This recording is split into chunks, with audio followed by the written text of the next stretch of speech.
Hello guys, you can also create normal photos like this in 4K quality. So let me show how you can easily do this.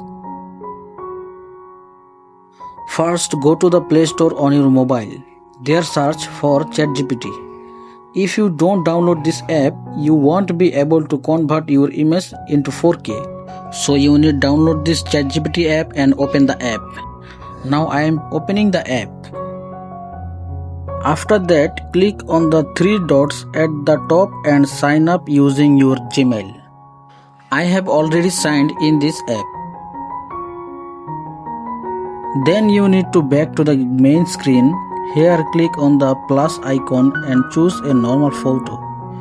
After that, you need to give a prompt. It's very simple. You will find this prompt in my description box.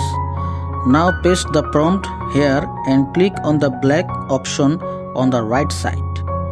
Within just 1 minute, your normal image will be converted into 4K. I'll cut the video a bit here. As you can see, the image has been beautifully converted into 4K. And the resolution is very high. Now click on the save option at the top and save the image. Then go to your gallery and you will find your image there. Look my friend, the image converted into 4K quality. So thanks for watching my video and subscribe to my channel.